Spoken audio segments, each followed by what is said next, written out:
Hello friends, welcome back to my channel. I've just updated the name to Henil's content. So I'll be posting more videos about geopolitics, travel and about my life stories. So today's topic is some hot topic which is going on. ये topic बहुत time से अभी media में भी चर्चित है और बहुत लोग इससे बात कर रहे हैं which is about FCRA 2.0 which is foreign contribution regulation act 2.0. So basically ये क्या करता है कि जो भी फॉरेन कंट्रीब्यूशन आ रहे हैं हमारे देश में बाहर से, उसके फॉरेन डोनेशंस, उन सब के ऊपर एक बिल बनाया है, एक प्रावधान है जिसके लिए रूल्स, गाइडलाइंस और ये सब बनाए गए हैं. जैसे कि हमारे राय सर जो ये बिल को पार्लियामेंट में लेके आए हैं, उनका कहना है कि हमारे पास इतना फॉरेन फंडिंग आता है, लाखों करोड़ों रुपए आते हैं, तो उसका एक कैसे यूज़ हो रहा है, उसका क्या अकाउंटेबिलिटी है, क्या सोर्सेज है, वो हमको पता होना चाहिए. दैट्स वाई दिस FCRA एक है.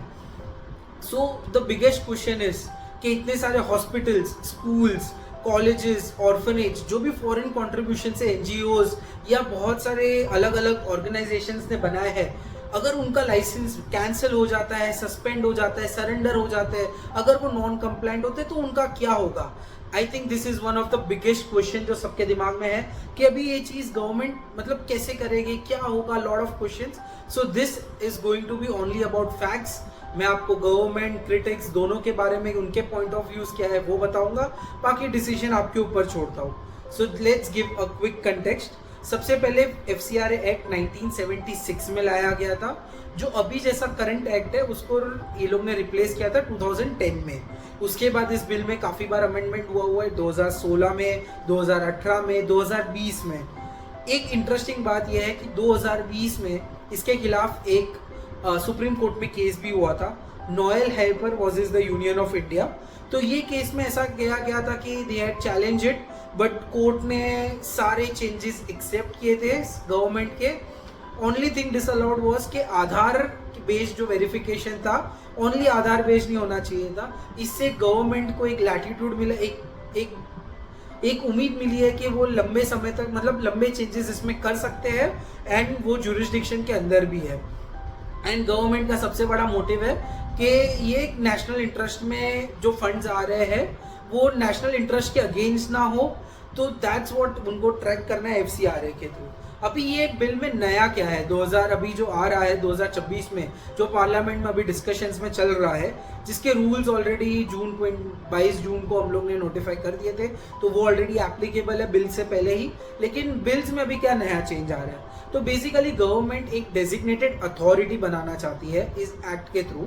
सो बेसिकली जिसके भी जो भी नॉन कंप्लाइंट है, जो अगर अपना लाइसेंस सरेंडर कर देता है, जिसका लाइसेंस कैंसिल हो जाता है, ऐसा कुछ भी केस है, तो उसके जो भी फंड्स है, उसके जो भी पैसे है, उसकी जो भी लैंड्स है, उसका जो भी एक डेजिग्नेटेड अथॉरिटी के पास चला जाएगा. असेट वेस्टिंग करके उनको टर्मिनोलॉजी यूज की गई है कि वो सारे असेट डेजिग्नेटेड अथॉरिटी के पास वेस्ट करेंगे. इसमें एक प्रावधान है प्रोविजनल वेस्टिंग का. जैसे कि अगर आपका सपोजिंगली कोई नॉन कंप्लायंस की वजह से आपका कैंसिल हो जाता है या कुछ भी हो जाता है, तो एक प्रोविजनल वेस्टिंग होगा. इसके बाद आप वापस कंप्लायंट होके अपने असेट्स जैसे थे वैसे ले सकते हैं. सो ये एक बहुत बड़ा डिबेट है कि ये डेजिग्नेटेड अथॉरिटी बनाई जा रही है जो आपके असेट्स ग्रैब कर लेगी, मतलब आपके असेट सीज कर देगी अगर आप नॉन कंप्लायंट या कोई भी रीजन से आपका लाइसेंस कैंसिल होता है.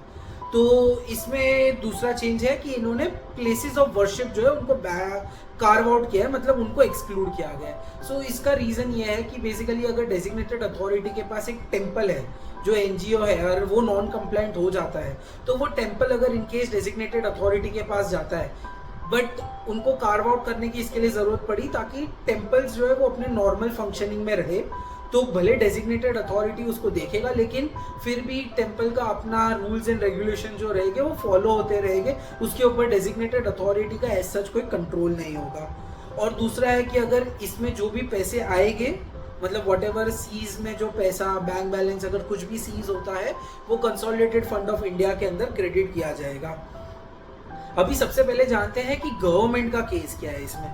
सो गवर्नमेंट बोल रही है कि इस एक्ट में बहुत सारे ऑपरेशनल गैप्स थे, उसको हम इस नए बिल के थ्रू फुलफिल करना चाहते हैं.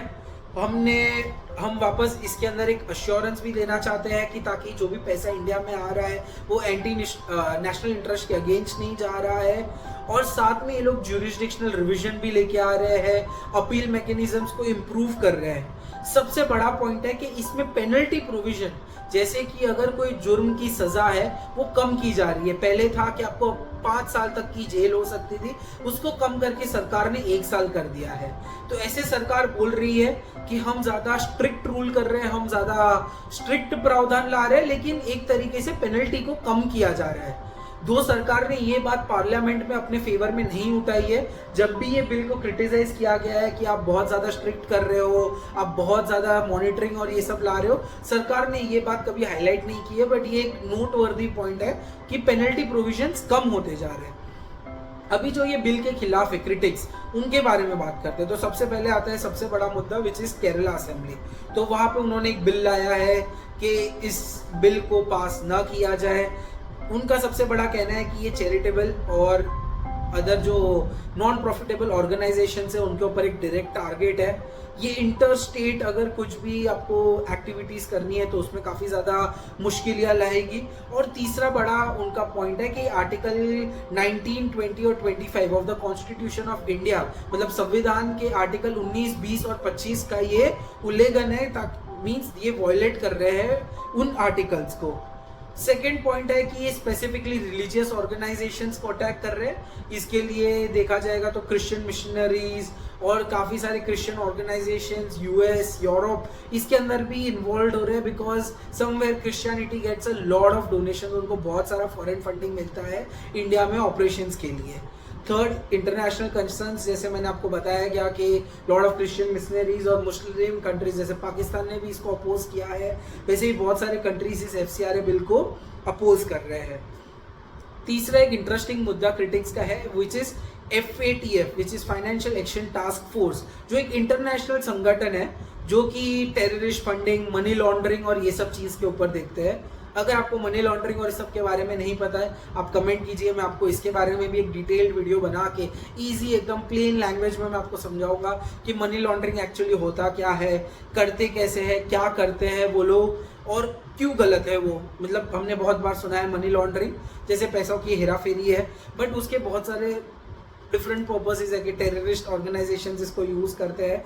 तो इसके लिए FATF का गवर्नमेंट ने दिया था कि FATF ने अपने रिकमेंडेशन, जैसे कि FATF अपने सुझाव देती है हर एक देश को, उसमें ये कहा गया था कि इसके FCRA के मतलब जो रूल्स एंड रेगुलेशंस है उसको और स्ट्रेंथन करना चाहिए। लेकिन अगर FATF का एक्चुअल गाइडलाइंस पढ़ा जाए तो उन्होंने बोला गया था कि नैरोड, मतलब सबके ऊपर अप्लाई ना करें, नैरोड होना चाहिए और रिस्क बेस्ड, जहां जहां पे आपको रिस्क दिख रहा है टेररिस्ट फाइनेंसिंग का, वहां पे ही एप्लीकेबल करना चाहिए, ना कि सबके अगेंस्ट होना चाहिए। तो समवेयर ये कॉन्ट्राडिक्टिंग पॉइंट है गवर्नमेंट का भी कि गवर्नमेंट FATF को साइड कर रही है, लेकिन समवेयर FATF के रेगुलेशंस में थोड़ा बहुत 19-20 का मतलब डिफरेंस आ रहा है। चौथा और सबसे इंपॉर्टेंट है कि जुडिशियल ओवरसाइट के बिना ये सारे असेट सीज किए जाएंगे।